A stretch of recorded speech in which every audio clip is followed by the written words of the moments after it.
Are your players struggling to get into your setting or world?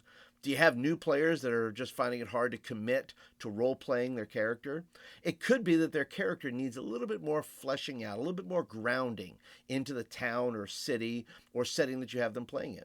And today I want to give you 7 ways to help your players ground their characters and bring about their best role play. What's going on there, Dice Rollers? Paul here, and I'll be your DM for a while. And this is one of the challenges that I face every time I do a Learn to Play, is trying to help new players who have never played a role-playing game before get into their character and get their character into the setting so that they can have an awesome experience. So let's go and start with number 1, and that is background, or in this case, personality. Technically, all my suggestions are going to be background driven, but in this case, I'm going to use 5E as an example because it's right there on the character sheet where it talks about their flaws, their bonds, their ideas, their traits that all kind of fit into their personality. This makes up their background. It helps players develop their character's persona so they know how to act or react in the world they're playing in. 5E backgrounds can be found on page 125 of the Player's Handbook and page 145 of the Sword Coast Adventurer's Guide.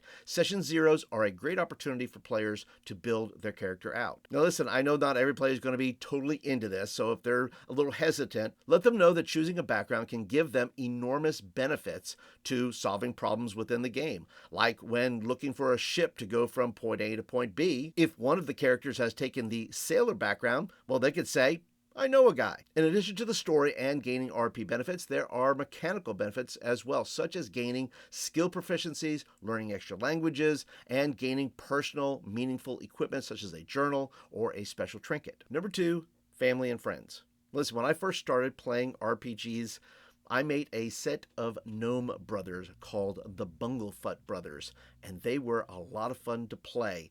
We wound up owning a bar and all that kind of good stuff, and my highest level character, Kevin Landwaster, well, he had a brother, Jonathan, who eventually was turned into a vampire. I liked making relatives because, listen, if my character was killed, I had a few others to choose from. Character that has family and friends creates a pool of support a character can choose from in case they need money, or a place to hide out, or a place to go for downtime. Now listen, I know that there are some who don't want to make family or friends because they're afraid their DM is going to take them hostage or something worse. But DMs, listen, never bring in somebody's family or friends unless you've already worked it out with them ahead of time. Number 3, factions and guilds. Listen, I'm not going to go too deep into this in this video because I want to do a whole nother video on that subject because I really like using factions and guilds in my games. I do think they are an underused asset in both character, backstory, and a DM's toolbox.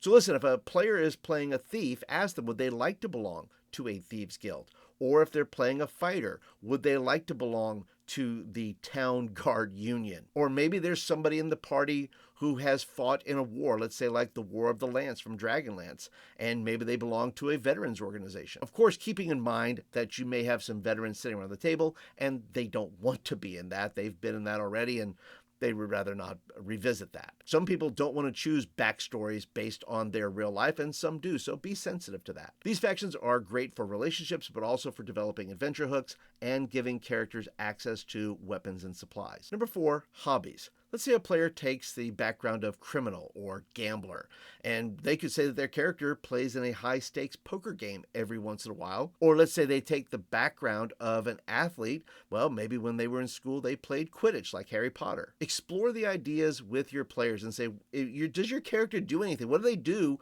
when they're not out adventuring? And then find some hobbies that would fit them, which gives them a group that they can belong to. Hey, listen, if you'd like to build your backstory, hit the subscribe button, and then you can use this information as a fun fact at your next party or gathering. Did they grow up in a family that moved around a lot? Allow them to choose maybe 1 or 2 locations on your map that they used to live. This gives that character a small advantage should you run an adventure in that city, and then give them a little bit more role play and a little bit more spotlight because they're from that area. Number 6, deities worshipped.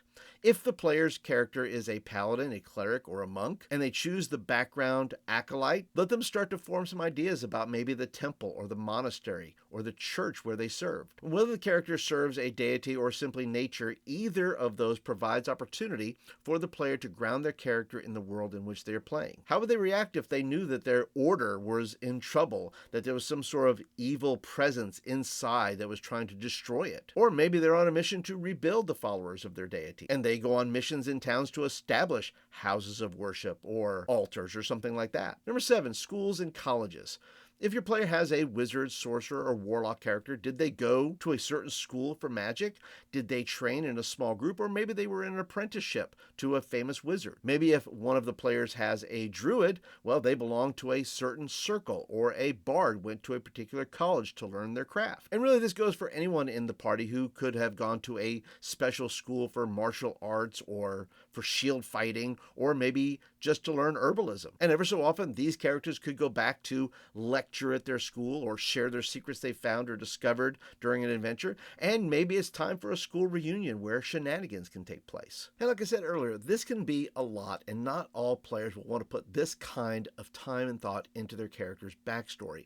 And that's okay. Offer them opportunities as they adventure to share a new piece of information about their background or an opportunity to add to it. But I'd love to hear from you. How do you help your players ground their character in your world? Leave me a comment down below. And if you want to see how I walk through character creation with my new players, well, you can check this link right over here. And also, if you are interested in more DM tips, well, there's a link for that over here as well. So thanks for joining me today. If you really like the video, we'll go ahead and click that thumbs up button. That tells me you do like it and you'd like more of them. And until next time, go ahead and run epic games at your table. We'll see you later.